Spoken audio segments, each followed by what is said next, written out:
Bienvenue à l'émission La Genèse de la conscience. Ici Jean-Claude Gauthier. Aujourd'hui, le sujet, la conscience.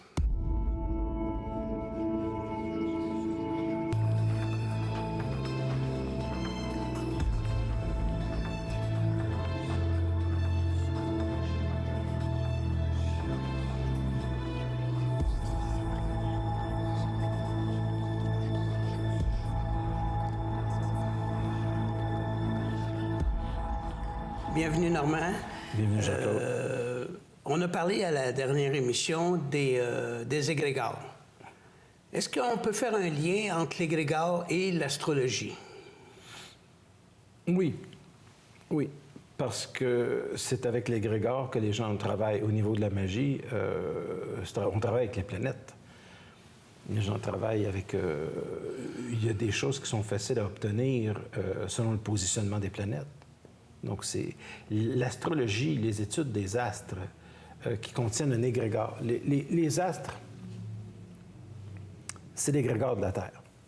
Le système solaire de la Terre, c'est son égrégore. Certaines de ces planètes-là ont beaucoup de plus d'importance que d'autres parce que les autres ont été découvertes par la suite. On les soupçonnait. Mais si on prend comme par exemple des planètes qui sont très importantes comme Jupiter, Saturne. Saturne a sa propre mythologie. Saturne, c'est Chronos, c'est le temps.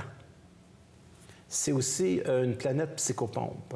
C'est-à-dire que dans sa mythologie, c'est le temps qui fait que l'âme traverse dans l'au-delà. C'est un principe saturnien, d'accord? C'est un principe de la sagesse aussi. Jupiter représente l'exagération, l'abondance, la plénitude. Mercure est le messager des dieux. Quand on dit mercurien, c'est un peu ici, c'est le messager des dieux. Comprenez-vous? Vénus, c'est la déesse de la beauté. Même s'il pleut de l'acide sulfurique sur Vénus, autrement dit communément de l'acide de batterie de voiture, on ne peut pas vivre, mais parce que c'était un astre qui est extrêmement brillant, pas dans le sens qu'il émet de la lumière, mais dans le sens qu'il peut réfléchir de la lumière du soleil, étant très proche du soleil. On dit que c'était déesse de la beauté, d'où vient Vénus, et aussi on dit les maladies de Vénus, les maladies vénériennes. Donc, c'est tout ce qui représente le monde féminin, le monde de l'amour. Voilà. Alors, il y a une mythologie, donc un égrégore à chacune des planètes. Donc, si dans la magie, il y a un rituel qui est fait pour retrouver une personne ou avoir une personne ou connaître la disposition dans un thème astral pour trouver quelqu'un plus facilement, c'est sûr que si Vénus est mieux aspectée, ça va vous aider beaucoup plus parce que on est en fait au niveau des égrégores et de cette magie-là un peu victime de la cosmologie ou de l'idée que l'on s'est fait de notre univers. Alors ça, je l'explique. Les choses n'ont pas besoin d'être réelles, mais elles ont été crues pendant des milliers d'années. Et lorsqu'une chose est crue pendant des milliers d'années, ça fonctionne. Parce que le cerveau humain a le pouvoir de créer des formes. Et une fois que vous avez la forme, vous avez l'égrégore. Une fois que vous avez la forme, l'égrégore, ça agit. Ça agit sur l'âme. Ça n'agit pas sur l'esprit. Ça n'agit pas sur son intelligence. Ça n'agit pas sur sa liberté. Ça agit sur ce qui est propice à faire arriver des choses plus facilement à un certain moment de la vie plutôt qu'un autre. Alors, c'est pour ça que les rituels tiennent compte de la magie, tiennent compte de l'astrologie, dis-je. Et lorsqu'on l'étudie avec profondeur, ça peut donner des résultats. Toutefois, c'est une prison, dans le sens que si Jupiter donne, il reprend. Et le Soleil aussi. Et ce n'est pas par hasard qu'on représente le Soleil dans la mythologie égyptienne avec des mains aux extrémités. Parce que le Soleil donne la vie, mais il la reprend aussi. Le soleil donne beaucoup d'énergie, mais il peut tuer facilement. Il brûle la peau. Il peut accélérer le vieillissement. Donc, c'est quelque chose à prendre avec beaucoup d'intuition, le soleil. De là, d'utiliser notre conscience un petit peu plus... Et il faut avoir un rapport d'intelligence avec... Il faut comprendre que chaque astre a son âme. Avoir une mythologie, c'est de savoir que chaque astre a son âme. La Terre a son âme, Gaïa. Mars, qui est dieu de la guerre, parce que c'est la planète rouge, à cause du fer qui s'oxyde. Alors, ça a donné une image aux gens qui ne pouvaient pas expliquer les choses. Et maintenant, cette explication, elle prédomine dans la réalité de l'égrégore. Un égrégore est une forme pensée, s'il faut le comprendre. Un égrégore est une forme de pensée qui agit et qui fonctionne au-delà de l'espace et du temps. Donc, on est aux prises jusqu'à un certain degré. On a juste à penser du temps où on croyait que la Terre était plate. Ça a pris beaucoup, beaucoup de temps avant qu'on réussisse à convaincre les gens que la planète était ronde. Oui, mais que la Terre soit plate ou qu'elle soit ronde, les planètes étaient là. Nous, lorsque nous les regardions à cette époque-là, elles étaient rondes et elles avaient un pouvoir parce qu'on leur donnait un pouvoir. Les choses ont le pouvoir qu'on leur accorde. Leur accorde. Oui, toujours. Ça, c'est de le comprendre, c'est absolument extraordinaire, parce que lorsque vous cessez de croire en une chose, c'est que cette chose-là a moins de puissance sur vous. Alors, ça aussi, il faut le comprendre, il faut le savoir. Comme le magie noire ou le voodoo. Je n'y connais rien dans le voodoo. Il y a des gens qui sont spécialisés là-dedans. Puis dans la magie noire, c'est pas une chose qui m'intéresse particulièrement. J'aime à l'expliquer comme métaphysicien, parce que quand on est conscient, on est libre. Quand on est conscient, on est libre. Oui. Et vous savez, je vais vous donner, par exemple, une vision des choses. Lorsqu'un individu est libre, il y a des rituels. Je veux dire, prier, c'est un rituel. Bon. Croire en quelque chose, c'est un rituel. Bon. Les gens croient dans des anciennes religions. Ça fonctionne. Bon. Sauf que lorsqu'un individu n'est plus croyant, je veux dire, puis qui se libère de ça, puis il y a des bonnes raisons de s'en libérer en disant, bon, je passe à autre chose dans ma vie, je ne crois plus à ces choses-là, ces superstitions-là, ça ne va plus avec ma nouvelle conscience. À ce moment-là, il est libre de ces choses-là, mais il va devenir intelligent. Et devenir intelligent, c'est devenir opérationnel. Ça s'appelle de la conscience. Il n'y en a pas beaucoup sur Terre de la conscience. On a une très belle science. Mais pas une conscience. Mais on n'a pas une conscience. On a une très belle science. On a une science que moi, j'ai vue se développer en moins de 55 ans. Ça a été extraordinaire. C'est vraiment exponentiel. Comment ça s'est développé? Je ne parle pas avant parce que j'étais trop enfant, mais il arrive... Quand on a commencé, il y avait des petits radios, tu avais 10 transistors, maintenant tu en as 600 milliards dans un ordinateur. Et dans un appareil comme un téléphone cellulaire, tu peux en avoir plusieurs centaines de milliards. Donc, moi, je me rappelle, on était impressionnés dans les années 60 quand notre radio avait 34 transistors. Un 6 transistors, c'était quelque chose. Alors, il faut comprendre aujourd'hui qu'on a une science qui électronique qui s'est développée d'une manière remarquable. On a une science médicale qui s'est développée d'une manière remarquable. Juste l'aviation. Qu'il y ait des profits en arrière des compagnies pharmaceutiques qui font un très gros lobbying, ça, c'est une autre chose. Qu'on soit pas trop pressé pour le cancer, ça, c'est une chose. Bon.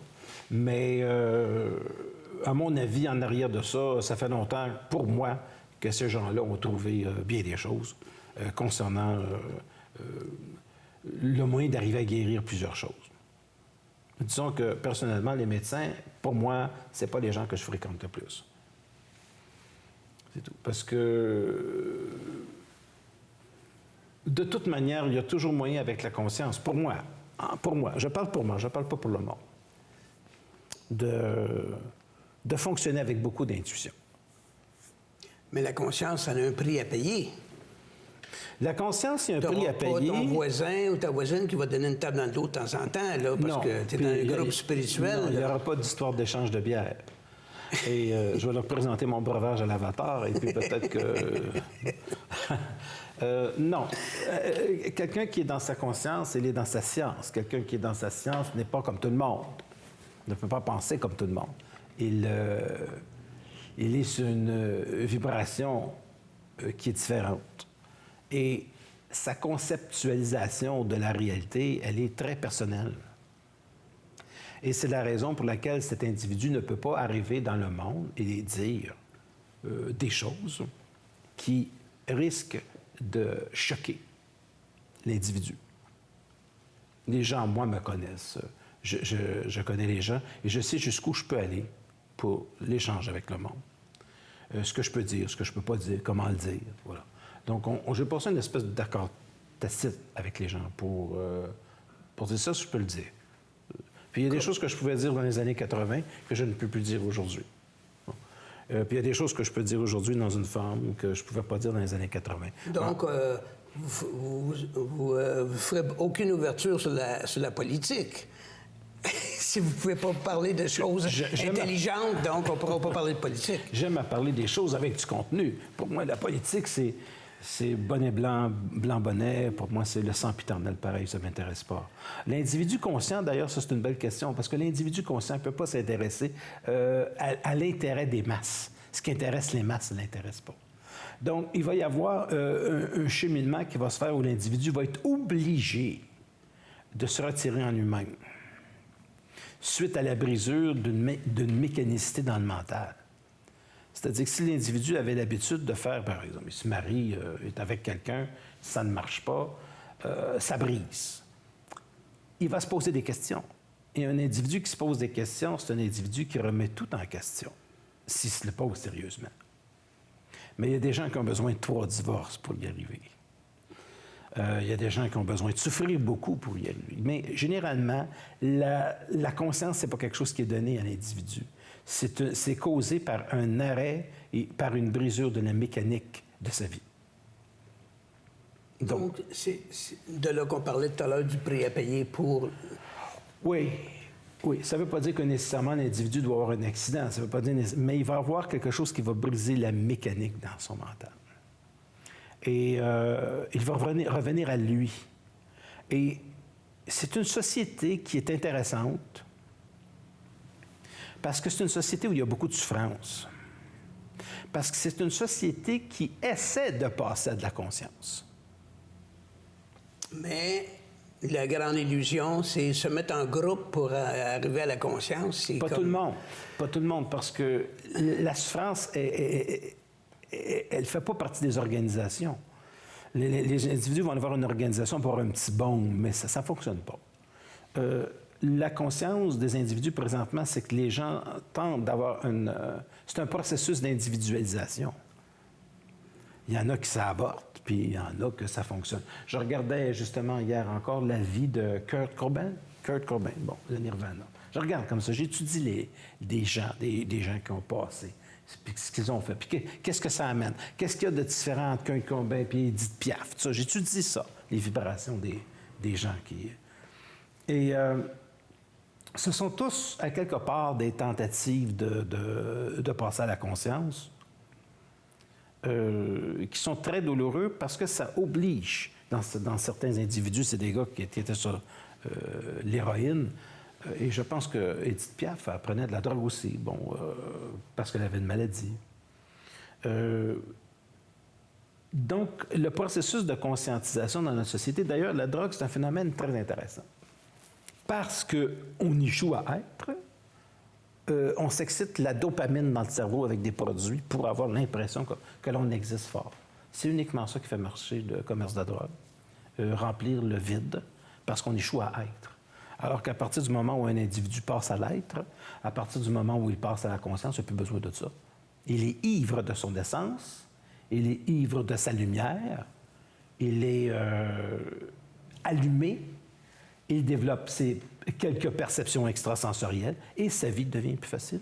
Il est allumé de l'intérieur. Il n'y a plus besoin d'extérieur pour... Il est allumé de l'intérieur. Il n'y a plus besoin d'extérieur. Il va avoir le plaisir d'être avec l'extérieur. Mais ce n'est plus un besoin pour lui, l'extérieur. Donc, ça remet totalement en question sa vie de relation dans le couple. Tout est remis en question dans une brisure dans la mécanicité de son mental à ce niveau-là. Tout est remis en question. S'il y a une association qui se fait avec un être conscient, le couple va être beaucoup plus fort parce que ce ne sont plus motivés par des besoins. Ça va être motivé par une réalité. Ça va être motivé par un plaisir d'être. Un plaisir d'être. De partager, oui. Alors, la majorité, bien entendu, des gens ne vivent pas ça, ou alors ils peuvent le vivre en fin de vie, quand c'est un vieux couple, qu'ils ont eu beaucoup d'expérience après 200 ans. Donc, j'ai toujours pensé qu'avant 60 ans, on est toujours à l'école, puis après 60 ans, on commence à être au secondaire. Et il y a peut-être une chance d'avoir un diplôme qui doit être intéressant là-dedans pour vivre à deux. Mais je vais en venir au couple à un moment donné. Je vais rester à la conscience, parce que sinon, votre couple va me faire descendre beaucoup la conscience. La vibration, en tout cas, ne suivra pas. C'est-à-dire que parler du couple, c'est très délicat. Oui, oui. C'est très délicat. C'est, comme on dit, en bon québécois, c'est touché. C'est touché. C'est délicat.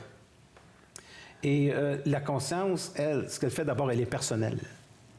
Je rencontre des gens qui viennent me voir en consultation, puis il y a beaucoup de souffrance dans le couple. Mais c'est que si l'autre ne suit pas, ça ne marchera pas dans le couple. Bon. C'est vraiment un processus qui... Je peux vous dire que c'est pas familial. Parce que c'est pas familial. Je présume que dans la conscience, on ne peut pas servir de towing à l'autre. Il y en a qui le font pendant de nombreuses années. Ah oui? Il y en a qui le font pendant de nombreuses années, mais la corde finit par casser. Oui, bien là... Puis le towing reste là. Oui. Alors, le processus d'individualisation, c'est un processus qui vient avec la brisure de la mécanicité dans le mental. Il y a quelque chose qui s'arrête à un moment donné, puis l'individu aspire à autre chose. Et il va voir autour de lui les événements s'ajuster en fonction de sa conscience. En fonction de sa conscience. Pas juste de sa volonté. La volonté commence à tomber ici, elle est moins importante, parce que l'individu commence à devenir plus intuitif. Donc, en devenant plus intuitif, la réalité, la chose qu'il va observer, c'est qu'il a une faculté de voyance, il a une faculté de sensibilité. Et sa sensibilité va l'orienter vers ce qu'il a réellement, ce qu'il est. Réellement, ce qu'il est comme individu, ce qu'il est comme pouvoir, ce qu'il est comme savoir. Il va voir les choses d'une manière qui est différente. Et parce qu'il va les voir d'une manière différente, il va aller dans ce sens-là. Donc, il n'est pas dans le sens nécessairement de la société. Il ne devient pas antisocial. Mais je vais vous donner un exemple. Mais il n'y a plus sa personnalité comme référence. Je vais vous donner un exemple qui est très, très simple dans le processus d'individualisation. Lorsqu'on était jeune, moi je me rappelle quand j'étais jeune, il y avait les Beatles. C'était tout un phénomène. Quand les gens passaient dans un stade, puis on voyait les Beatles, les gens, ils peuvent devenir hystériques. Bon. Puis il y a eu la Beatlemania, tout ça. Mais aujourd'hui, quelqu'un à mon âge écouterait les Beatles, il serait capable d'apprécier la qualité de cette musique-là sans devenir fou, là. On se comprend? Il n'y a pas de crise d'hystérie, il n'y a pas envie non plus de devenir un Beatles, mais c'était unique. Donc, il faut comprendre que quelqu'un qui n'a pas de puissance au niveau de son individualité, bien, il va aller voir le moindre groupe rock, puis il va devenir un petit drapeau, il va devenir fou. Bon. Quand tu deviens conscient, tu ne peux plus embarquer dans rien de ça, c'est fini. C'est comme si le processus d'émotivité est... Complètement. Les émotions sont là pour les bonnes choses, mais on ne peut plus embarquer dans quelque chose qui est collectif.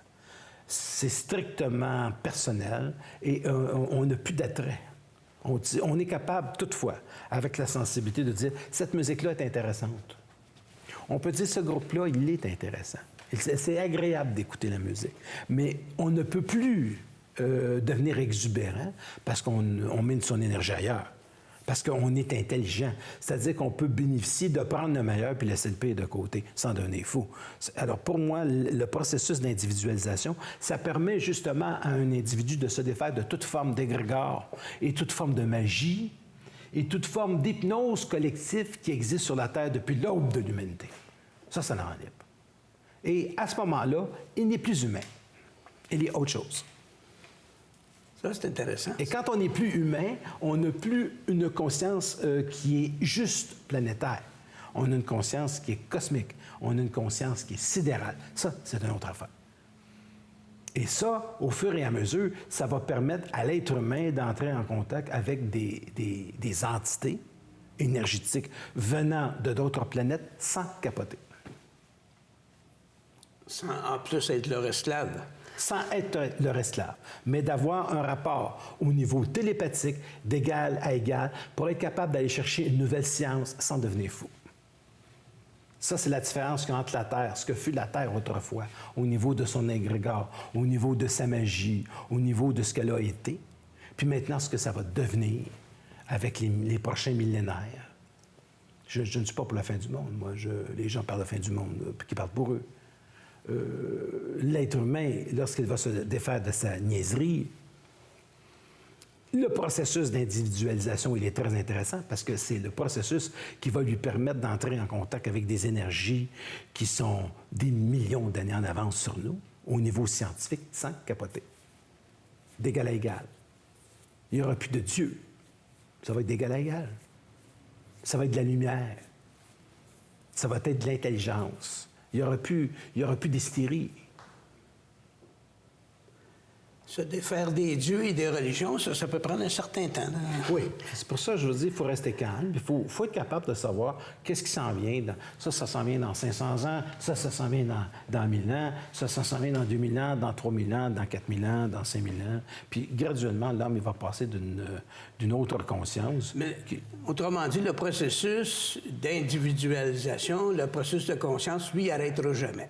Il va toujours être en évolution. Oui. Ça sera aux gens de suivre ou pas. Puis ce ne sera pas les gens, parce que le processus d'individualisation, c'est pas un processus qui est collectif. C'est un processus qui est personnel. Et c'est pour ça que vous ne pouvez pas facilement entrer en communication avec vos voisins à ce moment-là, parce que c'est un processus qui est personnel. Vous pouvez échanger avec vos voisins, mais vous ne pouvez pas dire à vos voisins telle chose. Il faut être prudent. Parce qu'ils ne peuvent ne pas avoir la capacité d'absorber ce que vous avez à dire. Mais attention, moi, j'ai déjà dit ces choses-là. Au début des années 90, c'était des gens qui étaient âgés de 70, 80 ans, et tout le monde a compris. Parce que quand on parle des choses qui sont au niveau de l'être,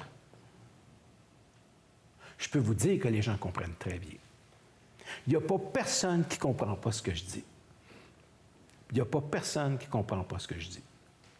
Sauf quand ils sont manipulés par un égrégore trop... ça ne me concerne pas. Trop tenace. Ça ne me concerne pas.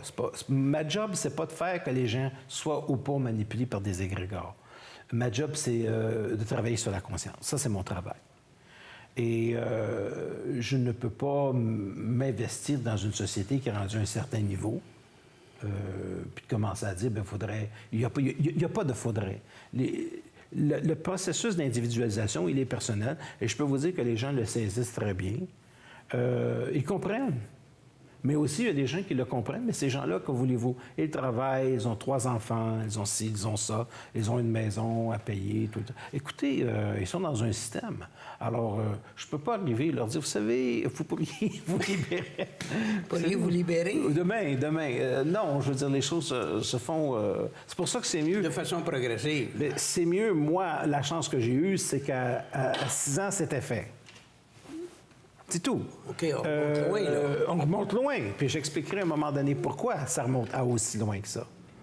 Parce qu'il y a eu des choses qui sont passées dans mon enfance qui ont brisé la mécanicité dans le mental. L'intégration de cette énergie-là... Puis l'intégration de cette énergie-là, puis avec quoi ça s'est fait, puis avec qui ça s'est fait, puis comment ça s'est fait. Donc, il faut comprendre ces choses. Et sauf que très jeune, quand ça se fait, bien, tu peux suivre l'élan de ton esprit. À 15 ans, 16 ans, 17 ans, 18 ans. C'est extraordinaire. Mais pour quelqu'un qui est déjà engagé, c'est pas si évident que ça.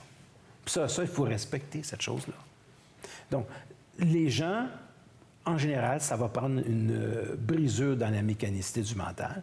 Puis quand cette brisure-là va être faite, s'il y a les bonnes questions au bon moment, le maître revient quand l'élève est prêt, son maître reviendra. J'aime bien cette phrase. Ce maître, il viendra.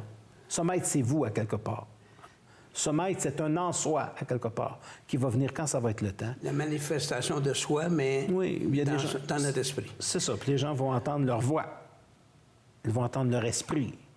Ils vont entrer en contact avec eux. Et à ce moment-là, ils auront le pouvoir de choisir les choses, de les transformer. En parlant de contact, les gens qui veulent vous contacter, il y a un numéro de téléphone qu'on peut vous joindre pour la voyance, oui, ça existe les conférences. Oui, ça existe depuis 100 ans, le téléphone. C'est le 514.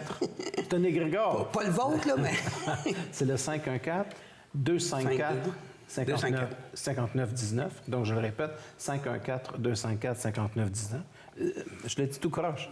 514-254-5919. Parlez-moi pas de logique. Non, vous avez un site web aussi. J'ai un site web qui est le www.normandpinard.com. Voilà. Alors, à ce moment-là, vous avez toutes les informations sur ce que j'ai réalisé à venir jusqu'à maintenant.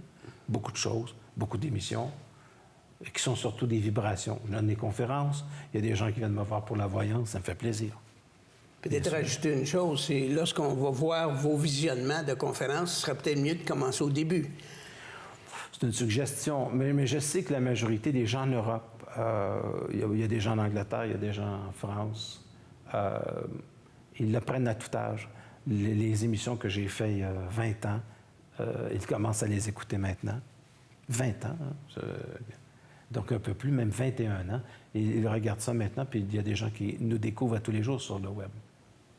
Merci, Normand, pour cet entretien très éducatif et très...